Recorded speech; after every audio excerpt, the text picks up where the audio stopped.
Hi guys, I'm Shalendra and today we are at Tenzin Tattoos.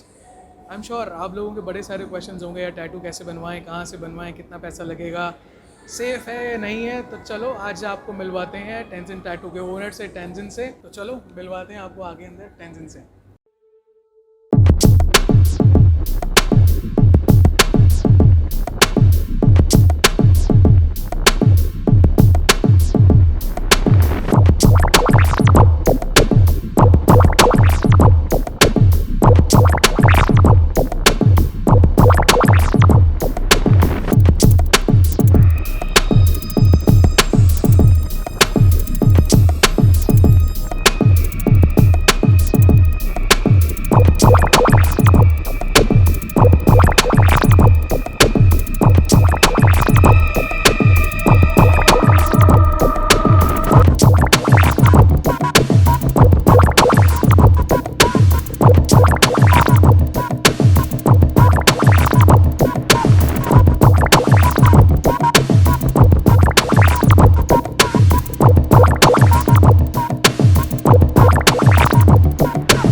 Hi Tenzin, how are you? I'm good, bro. Thank you so much for giving us time today, and I'm pretty sure people, those who will watch this interview, will learn a lot of things from you. So Tenzin, before I tell people about you, because I've read a lot of things, I've seen your videos.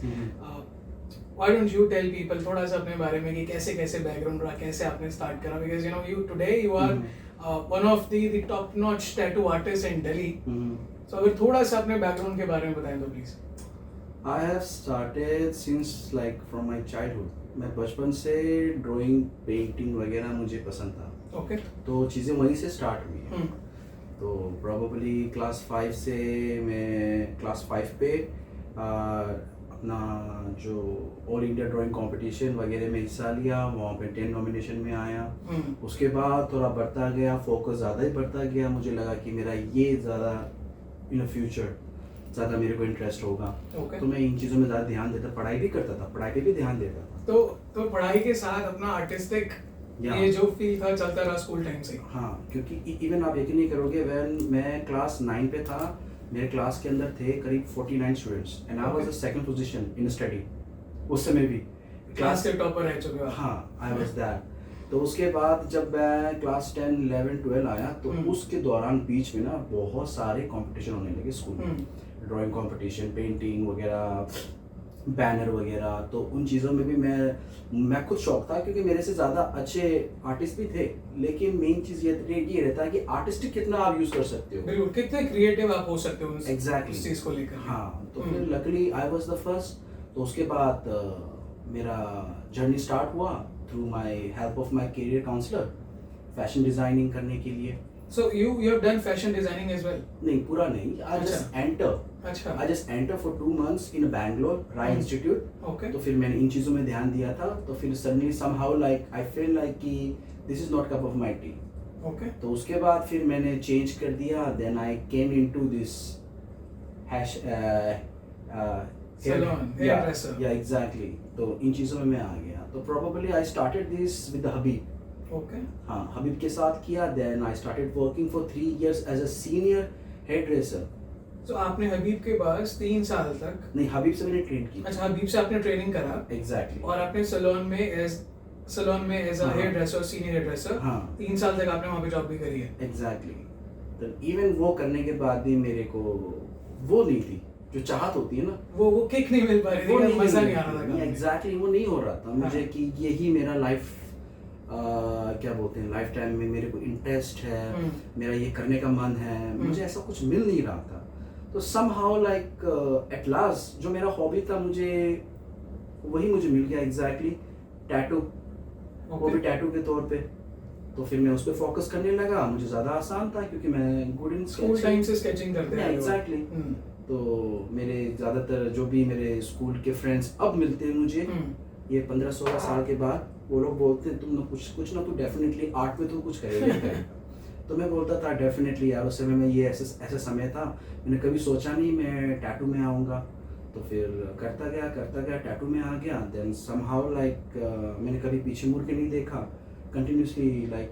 तो अभी कितना time हो चुका है आपको tattoo as a tattoo artist? मैंने start किया 2005 से स्टार्ट किया था ये इस लाइन पे। तो उसके बाद से लेके प्रोबेबली 2018 के फेब से मैंने अपना ब्रांड स्टार्ट किया तेंजिन करके, तेंजिन टैटूज के नाम से। हाँ। So 2018 में आपने अपना ब्रांड लॉन्च करा तेंजिन टैटूज। हाँ जी। ठीक है, बहुत I think I am sure 2005 से लेकर के अभी तक 2020 आ गया, ऑलमोस्ट 15 साल। ये 15 साल की जर्नी बहुत ही लंबी रही होगी। तो इन 15 साल की जर्नी में आई एम श्योर बहुत सारी चीज़ें आपने सीखी भी होंगी, बहुत सारी ऐसी चीज़ें सिखाई भी होंगी आपने। तो एक चीज़ जो ज़रूर आपसे पूछूंगा मैं इसके बारे में, क्योंकि ये 15 साल का करियर ना, और ये 15 साल का टाइम जो बहुत लंबा है, अप होता है तो डाउन भी रहता है लाइफ में बहुत ज़्यादा।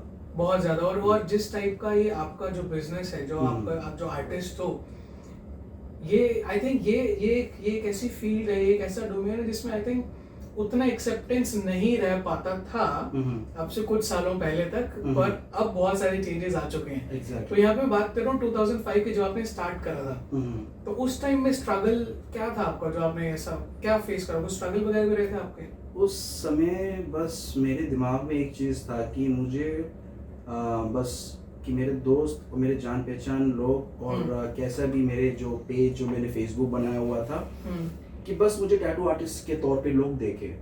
हाँ, तो मैंने कभी उस समय मैंने कोई एम्बिशियस नहीं बनाया था, बस मैं मेहनत ही कर रहा था उस समय। जब मैं मेहनत कर रहा था तो कुछ समय के बाद मुझे अपने आप पता चला कि आई शुड पुट अ गोल, कि मुझे एक एम बनाना चाहिए, मैं करना क्या चाहता हूँ, बनना क्या चाहता हूँ।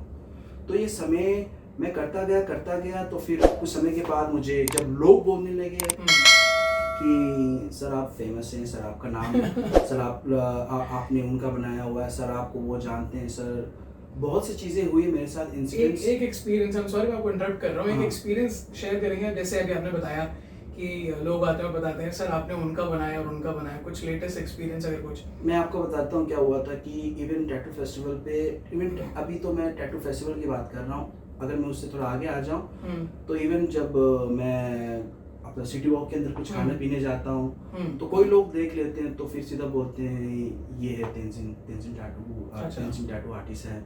इवन कोई यंगस्टर बहुत हैं जो इंस्टाग्राम पे मुझे फॉलो करते हैं, वो भी अचानक मुझे आ जाते हैं, रोक लेते हैं, then try to take a selfie with me. तो वो फील अच्छा होता है, but I never take like a ego की नहीं लाइक दैट। बट मैं फोटो कोई दिक्कत नहीं। आई थिंक आर्टिस्ट को बहुत जरूरी है, आर्टिस्ट के लिए बहुत जरूरी है सारी चीजें, कि बेशक आप जितने मर्जी फेमस हो जाएं, अगर ईगो आ गया आपके अंदर तो सीरियसली वो दोबारा बैक टू जीरो हो जाएगा। Exactly, you have to be very humble होना बहुत जरूरी है। आप बेशक कहीं भी आगे पहुंच जाओ। बिल्कुल। तो टेंशन, आपने अभी कुछ टाइम पहले आई थिंक हमने आपका इंस्टाग्राम अकाउंट भी देखा, आपने सुरेश रैना जी का भी टैटू बनाए। आई एम श्योर आपने बहुत सारे ऐसे सेलिब्रिटीज के आपने टैटू बनाए, कुछ एक्सपीरियंस शेयर करेंगे उनके साथ भी? I have done tattoo on Kapil Dev की वाइफ पे बनाया मैंने, और अपना बॉक्सर वीरेंद्र सिंह उनकी वाइफ पे, और अपना जो टाइगर श्रॉफ का कौन सा मूवी था, स्टूडेंट ऑफ द ईयर, उनके साथ जो है को-स्टार एग्जैक्टली, जो उनका मेन को-स्टार था उसके अंदर, उनका मैंने बनाया था, उनका और उनकी वाइफ का। और they are lot of Colors serial actors, और बाकी तो हमारे जो क्या बोलते हैं स्प्लिट्सविला, रोडीज, ये लोग आते रहते हैं। ये लोग आपके पास आते रहते हैं रेगुलर टैटूज बनवाने के लिए। बहुत ही सही, बहुत सही। तो टेंशन एक चीज और बताओ, how do you feel you know when people like these come to you and they tell you tension में कुछ ऐसा टैटू बनाना है। So the only reason I'm asking this, one, that you want today you are one of the best artists in Delhi. Second, people those are the celebrities, they know you, and the general public like me, they also know you. So do you feel the difference in them, and people like me will come to you and say, Tenzin भाई मेरे को ना यहाँ पर एक हाथ पे एक टैटू बनाना है. So do you feel difference? Genuinely अगर मैं बताऊँ तो मुझे honestly मेरी पर्सनल व्यू है, मुझे ऐसा कुछ ज़्यादा फ़र्क लगता नहीं है. Okay. जब मुझे ये जो सेलिब्रिटी हैं, सपोज एन एग्जांपल अभी जो अपना सुरेश राणा जी हैं, हाँ जी, वो जब आए थे तो उन्होंने जिस तरह से मुझसे बात की थी, इट्स अ ब्रांड, ये बहुत बड़ा ब्रांड है, आपका मैंने काम देखा है, आप बहुत ज़बरदस्त पीस काम वगैरह कर रहे हो, you are doing a social work as well. Then somehow like हमारे कन्वर्सेशन के बीच में तो उन्होंने जो IPL खेला था धर्मशाला में, हाँ जी, जो उनको आधा घंटा मिला था दलाई लामा के साथ, तो उन्होंने अपनी बात शेयर की. तो उन्होंने बोला कि मुझे बहुत अच्छा लगा आपका ये जो वाइब है स्टूडियो का, मुझे बहुत अच्छा लगा, definitely I will come back. तो ऐसे बात करते करते इवन सुरेश राणा जी ने ये भी बात साफ बताया था कि पाजी इन द सेंस मेरे ख्याल में धोनी जी के बारे में बात. सुरेश राणा जी ने जब मुझे ये बात बताई, जब मैं बना रहा था, तो वो किसी फ़ोन कॉल पे थे, तो उसी समय उन्होंने मुझे बताया पाजी को भी बनाना है कुछ संस्कृत पे. तो उस समय मुझे जब बताया था कि फिर मैंने बस इनडायरेक्टली मैंने यही बोला था कि बस बताओ कौन सा डे, फ्लाइट पकड़ के जा रहा हूँ. कहाँ है? रांची. हाँ. तो आप रेडी थे, तो सुरेश भाई ने आपको रेफर करा कि यार आप धोनी भाई का भी जाओ और आप टैटू बनाओ कुछ संस्कृत में. हाँ, क्योंकि सुरेश राणा इवन पाजी का भी जो टैटू डिज़ाइन अभी मैंने डिसाइड लास्ट टाइम हमने बैठ के डिसाइड किया था, वो बन नहीं पाया था बिकॉज ज़्यादा रात हो रही थी. तो उनके साथ जो उनके जो मैनेजर वगैरह जो कलीग आए थे, तो उन्होंने बोला ज़्यादा लेट हो रहे हैं, हम बाद में आएंगे. मेरे ख्याल में फरवरी या मार्च की बात कर रहे थे उस समय. फरवरी या मार्च. तो आपने जितने फेमस सेलिब्रिटीज हैं इनके सारे टैटूज बनाए हैं और ऑलमोस्ट 15 इयर्स का आपका एक्सपीरियंस भी रहा है इसमें. टेंशन एक चीज़ और ज़रूर पूछूंगा आपसे कि ना सोसाइटी में ना इस चीज़ को लेकर, टैटू को लेकर बहुत सारे मिथ्स हैं, बहुत सारे मिसकंसेप्शंस हैं, बहुत ज़्यादा. फॉर एग्जांपल जो मेरे पेरेंट्स के एज के लोग हैं, जो मैं स्पेसिफिकली बात करूँ वो 60 प्लस में हैं, आज भी अगर मैं अपने पेरेंट्स को बोलूँ कि मेरे को बाहर जाना, मेरे को टैटू बनवाना है, तो माइंड में सबसे पहले यही चीज़ आती है कि टैटू बनवाएगा ना स्किन कैंसर होने का डर रहता है, मत बनवा. एग्जैक्टली. हो सकता है शायद उन्होंने सिर्फ वैसे टैटू आर्टिस्ट देखे हैं जो ऋषिकेश में साइड में बैठे हैं, बड़ी बड़ी मशीन्स लेके बैठे हुए हैं, शायद वैसे टैटू आर्टिस्ट देखें. शायद जो अब जैसे आप जैसे टैटू आर्टिस्ट हैं, जो लेटेस्ट टेक्नोलॉजी है जिन लोगों के पास, शायद उतनी अवेयरनेस नहीं है. तो इसके बारे में कुछ मैसेज आपका, जो मिसकंसेप्शन चलता है यार कैंसर हो सकता है इससे. मैं इसके बारे में बस यही कहना चाहूँगा कि अब समय चेंज हो चुका है. बीमारियां भी अलग अलग तरीके के जो अभी कभी हमने सुना ना हो ऐसे नाम निकल रहे हैं. अब वैसे ही जो रोड साइड पे जो टैटू बनता है वो बेशक ऋषिकेश हो, गोवा हो, कहीं पे भी हो, जेन्युइनली करना ही नहीं चाहिए, सीरियसली. हाँ, अगर अब ये होता है कि करना नहीं चाहिए, मतलब अब मैं डेफिनेटली जहाँ तक मुझे लगता है 40% ऑफ आवर इंडियन पॉपुलेशन, जितने भी लोग डेफिनेटली जो अनएजुकेटेड हैं, जिनके पास इतने पैसे नहीं है खर्च करने के लिए, जो कुछ दिमाग में इमेज बनाते हैं फिर चले जाते हैं उनके पास मशीन होता है जो कम्प्लीटली स्टेरिलाइज नहीं होता, वो पड़े हुए होते हैं, वो लोग किस चीज़ से धोते, किस चीज़ से साफ करते पता नहीं, कलर कौन सा ब्रांड का है, कलर कौन सा है, इस कलर में कौन सी चीज़ डाली हुई है, किसी को कुछ नहीं पता, या कोई बैटरी का कलर हो या वाटर कलर हो, क्या हो. बिल्कुल तो डेफिनेटली ये बीमारियां क्रिएट करेगी, ये बीमारियां 100% क्रिएट करेगी. अगर हम एक टैटू स्टूडियो में आते हैं जिसके अंदर हाइजीन लेवल सॉलिड 100% हो, पूरा अंदर एयर कंडीशन से sofa set everything, chair table सब कुछ आपके सामने स्टेरिलाइज किया हो, हाइजीन तरीके से रखा हो, मन में 70% आपको तसल्ली हो जाती है, अंदर में मेंटली हो जाती है, साइकोलॉजिकली आधी चीज तो वहीं क्लियर हो जाएगी. हाँ, साइकोलॉजिकली आपको पूरा माइंड प्रिपेयर हो जाता है कि हाँ मैं सेफ हूँ, ये बहुत हाइजीन है, मैं करूँगा. बस उसके बाद 10% का डर रहता है दिमाग में कि दर्द कितना होगा, ये चीज़ें भी रहती है.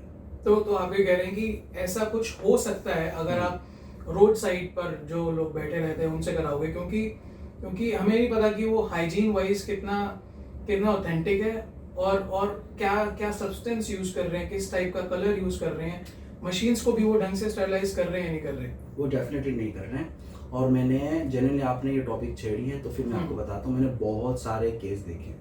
ओके। हाँ, जो ये क्या बोलते हैं टैटू खराब, वो तो बहुत नॉर्मल है, उससे ज़्यादा भयंकर मैंने देखा हुआ है लोगों को। इवन लोगों को मैंने टाइम दिया हुआ है ऑइंटमेंट, क्योंकि मेरे क्लाइंट्स ज़्यादातर जो हैं स्किन डॉक्टर्स, वो भी मुझे एडवाइस करते हैं। इवन वो मुझसे टैटू बनाते हैं, जो ऑइंटमेंट मैं बता रहा हूँ वो खुद ही उन्होंने भी मुझे बताया हुआ है कि ऐसे ऑइंटमेंट बताओगे तो ज़्यादा बेटर रहेगा। अगर स्किन में किसी को एलर्जी हो जाती है, सबकी स्किन अलग अलग होती है, क्वालिटी टाइप अलग अलग होती है, तो इन चीज़ों में बहुत मैटर करता है। तो इन चीज़ों में भी एक ऑइंटमेंट अलग अलग तरीके के, किसी को स्ट्रॉन्ग, किसी को माइल्ड, किसी को ठीक ऑइंटमेंट, सब अलग अलग तरीके के होते हैं। तो अगर मान लेते हैं, अगर जैसा भी हम इस बारे में बात कर रहे हैं, स्किन पे एलर्जी वगैरह हो जाती है, आई थिंक बहुत कॉमनली देखा भी गया है ये। अगर कोई टैटू बनाता है तो रैशेस आ जाते हैं, थोड़ी एलर्जी आ जाती है। तो इसके बारे में अगर आप थोड़ा सा बताओ, अगर कुछ ऐसा कुछ होम बेस्ड सोल्यूशन भी हो सकता है इसके लिए? मैं इसके लिए सबसे बेस्ट एडवाइस यही दूंगा, अपने टैटू, आपका जो टैटू है, सबसे फर्स्ट पॉइंट कहाँ से बना रहे हो। ओके। सेकंड पॉइंट, टैटू को साफ रखो, नीट रखो, ऑइंटमेंट टाइम टू टाइम लगाओ। जब भी ऑइंटमेंट लगाओगे, कभी टैटू के ऊपर गाढ़ा मत लगाइएगा। ओके। क्योंकि जिस तरह से हम ब्रीथ करते हैं, हमारे स्किन भी ब्रीथ करते हैं। बिल्कुल। जब आप इसके ऊपर पूरी वैसलीन की तरह पूरा ऊपर एक ऑइंटमेंट थोप दोगे, लगा दोगे, पूरा कवर कर दोगे, तो उससे स्किन ब्रीदिंग हो नहीं पाएगी, स्किन में घुटन होगी, जिससे रेडनेस होगा। रेडनेस से क्या होगा, आगे बढ़ेगी, एलर्जी आएगी तो ऑब्वियसली बात है और आप वापस टैटू आर्टिस्ट के पास आ जाओगे। हाँ, दिक्कत हो जाएगा। तो आप इस चीज में रेकमेंड करते हैं कि अगर टैटू को साफ रखो। हाँ। और जो भी आपका जो सब्सटेंस जो आप अप्लाई करते हो टैटू पर, उसको एक वैसलीन की तरह भर के ना लगाएं, ताकि आपकी स्किन भी ब्रीथ कर पाए। एग्जैक्टली। ठीक है जी। और एक और चीज जो बहुत ज्यादा देखी गई है टैटूज को लेकर के, कि अभी जैसा मशीन्स के बारे में बात कर रहे थे, टेक्नोलॉजी, आई थिंक जब आपने 2005 में जब स्टार्ट करा था, हाँ जी, तब उस टाइम पे कुछ और टेक्नोलॉजी थी और आज के टाइम में कुछ और टेक्नोलॉजी है। हाँ, एग्जैक्टली। उस टाइम पे कुछ आई थिंक बहुत बड़े निडल्स होते थे और आज के टाइम में कुछ और ही नई टेक्नोलॉजी आ गई है। उसके बारे में अगर प्लीज थोड़ा सा बता दें तो आप। तो उसके लिए ये रहा the main basic demo. Okay. दोनों हैं जर्मनी के। तो ये दोनों मशीन जर्मनी की हैं? हाँ, ये क्वाइट मशीन है जो बहुत हेवी होती हैं। ओके। और उस समय इसके नीडल्स ऐसे ही आती हैं, जो बहुत से लोगों को पता है इस नीडल के बारे में, जो साउंड बहुत करता है ये मशीन। इसको बोलते हैं कॉइल मशीन। ओके। तो ये मशीन अभी भी लोग यूज करते हैं। ये जर्मनी से ही बनाया हुआ मशीन। ओके। ये आपके पास जर्मनी की मशीन है आपके पास? हाँ जी। ये चाइनीज ब्रांड में भी आते हैं, ओके, जो ज्यादातर खराब हो जाते हैं। These machines are costly, honestly, very costly. How much does it cost, if I may ask you? This might be 32,000 something. सिर्फ this metal, हाँ जी, this entire metal will cost you 32,000 rupees. हाँ, amazing. ये even when जो मेरे students होते हैं उनके लिए तो मैं नॉर्मल बेसिक मशीन ही ऑर्डर करता हूँ कॉइल का, ओके, जो करीब आ जाते हैं 3-4 हज़ार में, ओके, बस उनके हाथ बैठने के। बाकी जब हम मशीन इसके साथ जब यूज करते हैं ये नीडल, तो इसकी साउंड बहुत होती है इस मशीन की, ओके, तो उस समय ये यूज करते हैं। ये अभी फिलहाल अभी भी आर्टिस्ट लोग यूज करते हैं। तो ये अभी भी ये ट्रेंड में मशीन्स और ये needles, because this is not that expensive. But is this safe enough compared to the current obviously new technology? same everything same. These are like medical needles. Okay, medical needles. हाँ, ये completely और ये safe one होता time है। use ही रहते हैं sir? One time use रहता है। और ये जो अब के जनरेशन पे जो मशीन्स निकली है वो है this. And which machine is this? ये भी एक जर्मनी का ही है। Okay. इसका ब्रांड का नाम बिशॉप है। Okay, Bishop. हाँ, बिशॉप। और ये भी जर्मनी का मशीन है ये? एग्जैक्टली। हाँ जी। हाँ, इसको हम रोटरी बोलते हैं। Okay. इसके अंदर एक बैटरी होती है जो मूव करते रहते हैं। So it's kind of like a long term life time की एक तरीके से की वारंटी होती है। This is also expensive, very expensive. दोनों में से सेफ ज्यादा कौन सा है? Safe, I will go with this. Pain और पेनलेस, क्योंकि कई बार ना पेनलेस कि दोनों में पेन होता है और पेन यहाँ पर रहता है। मैं जनरली बताऊं, साइकोलॉजिकली देखा जाए तो ज्यादा ये देता है, पेन इसकी ज्यादा आवाज बहुत तेज है। अच्छा। हाँ, और ये आपको थोड़ा रिलैक्स रखेगा। बस थोड़ी सी स्किन को आपको थोड़ी सी ये होगी, जैसे कि क्या बोलते हैं, तो हल्की सी इरिटेशन होगी, बाकी ये बहुत हल्की होती है, कंफर्टेबल होती है। इससे मैंने बहुत बड़े बड़े पीस बनाए हैं। Okay. हाँ, फुल बैक बनाए हुए हैं, फुल हाथ बनाए हुए हैं, फुल लेग बनाए हुए हैं। एंड ये मशीन गर्म नहीं होती। ये मशीन गर्म नहीं होती। Yeah. So compared to अगर हमें दोनों मशीन्स को देखें तो ये मशीन ज़्यादा आवाज़ करती है और पेन भी इसका थोड़ा ज़्यादा रहता है। फील होता है। फील होता है हाँ, कंपेयर psychologically टू feel होता है। साइकोलॉजिकली आपको फील होगा कंपेयर टू दिस मशीन। ये लाइट वेट भी है और इसका पेन भी आपको उतना नहीं रहता क्योंकि आपने इससे Exactly. बहुत बड़े बड़े पीसेस कराए हैं। हाँ, amazing. So guys, in case अगर आप लोग टैटू बनवाना चाहते हो तो देखो, दो मशीनें हैं। एक ये बड़ी मशीन है मेटल की और दूसरी मशीन है छोटी सी है मेरे हाथ में। तो अगर दर्द ज़्यादा होता है तो मेरे भाई मशीन ये वाली यूज़ करवाना। ये चेक करना आपको कौन आपका टैटू आर्टिस्ट किस टाइप की मशीन यूज़ करता है, क्योंकि ये मशीन आपको कम पेन करेगी। और मैं तो ये रिकमेंड करूँगा इस in case if you guys are looking for a new tattoo, then he is a person who can you know get you inked। और ये नीडल भी। और ये छोटे मशीन के साथ में सारे नीडल्स रहते हैं। ये छोटे मशीन के लिए, ये छोटे मशीन का नीडल है। हाँ, Amazing। जो आपकी जनरेशन लोग यूज करते हैं। हाँ जी, ये है अपना 2000 से पहले। 2000 से पहले की मशीन। Amazing amazing. और एक और चीज़ आपसे पूछूंगा टेंजिन, अगर कोई हमारे चैनल के थ्रू अगर आपके पास आता है, कोई रेफरल कोड के साथ आता है या कोई रेफरेंस आता है, इन केस अगर कोई आता है, will there be anything specific for them? About like what? Or anything about discount or anything that you would like to? Most welcome, most welcome. What is that you would like to give them, offer them? Definitely we will see वो क्या बनाना चाहते हैं। Okay, so this is typically based on the art, हाँ, the piece that you will create. exactly. Great. So guys, in case अगर अब आपको tattoo बनवाना है, now you know the person who is the person. He's the person, Tenzin. The studio is in MGF Saket on the ground floor. Come meet him. He'll create the piece for you, and discount would also be there. So basis on the art, basis on the piece that he'll create for you. So Tenzin, एक चीज और आपसे पूछूंगा, क्योंकि बहुत सारे you know, या आप specifically talk of the young generation, बहुत सारे ऐसे लोग हैं, बहुत सारे ऐसे बच्चे हैं जिनको लगता है यार मेरे पास ना कुछ आर्टिस्टिक है, मेरे को स्केचिंग वगैरह बहुत अमेजिंग हो जाता है मेरा। Do you think that they can also get into the same they can also get into the same domain? Maybe they can become a tattoo artist? Damn sure. ये जो आपने बात की ये exactly pointed है। बहुत से ऐसे स्टूडेंट्स हैं, बहुत से ऐसे बच्चे हैं जो मेरे ख्याल में 20-25 की उम्र के होंगे, जो उनकी ड्राइंग की जो कला है ज़्यादा अच्छी है। क्या पता हमसे भी ज़्यादा अच्छी हो, जो आर्टिस्ट हैं उनसे ज़्यादा अच्छी हो, बस वो लोग यूज़ नहीं कर पा रहे और उन्हें कोई गाइड नहीं कर पा रहा। वो सोचते हैं बस मैं अगर यहाँ पे बैठ के एक स्केचिंग कर रहा हूँ, क्योंकि मैंने बहुत देखे हैं जो मिमी स्केचिंग करते हैं ना। हाँ, ऐसे इवन मैं एक छोटा सा एग्जांपल दूँ। कल क्लाइंट आया था, उसने अपने बॉयफ्रेंड का नाम लिखा, तो मैंने पूछा आपका बॉयफ्रेंड करता है क्या है? वो लड़की होगी, मेरे ख्याल में 22-23 साल की होगी, और लड़का होगा वो 24 साल का होगा। तो बोला वो स्केचिंग करता है।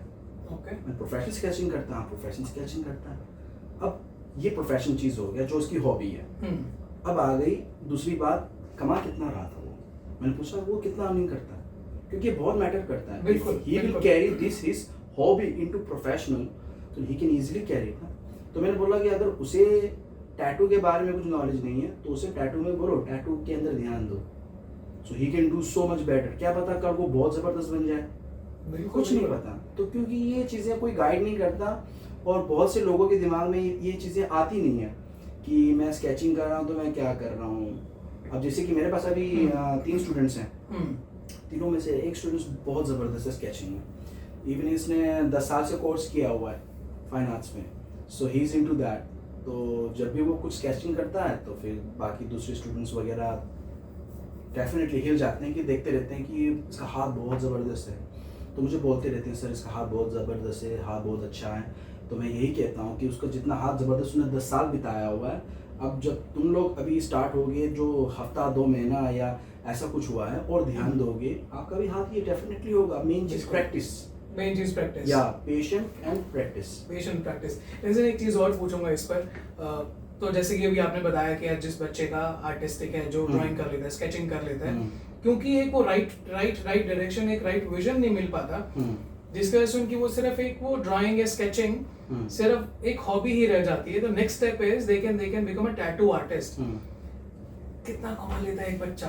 अगर कोई नया नया बच्चा कोई बनता है टैटू आर्टिस्ट, फॉर एग्जांपल अभी सिर्फ 6 ही महीने हुए हैं, क्योंकि ये चीज़ मैं आपसे इसलिए पूछ रहा हूँ, एज अ हॉबी तो अभी वो स्केचिंग कर रहे हैं, पर as a tattoo artist if they want to become a professional tattoo artist, what is the beginning, what is that they can make in the ये डिपेंड करेगा लड़के या लड़की हो, उनकी जो आर्टिस्टिक कला होगी वो बहुत मैटर करेगा। ओके। हाँ, क्योंकि अगर वो प्रोफेशनली सीख भी जाए, मान लो 3-4 महीने के बाद, अब सेकंड पॉइंट आता है प्लेटफॉर्म।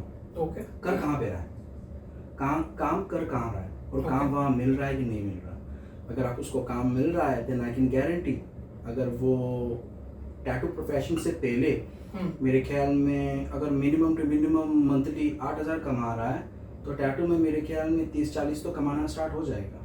इजीली 30-40 हज़ार रुपए आराम से कमाना स्टार्ट हो जाएगा। और अगर वो टैटू आर्टिस्ट अगर आपके पास आता है एज अ एम्प्लॉई, मेरे जनरली बताओ, मेरे आर्टिस्ट तो आप मान लीजिए हफ्ते में 40 कमा लेता है। हफ्ते में 40,000 रुपए कमा हाँ, लेते हैं। Even they are on 35% share.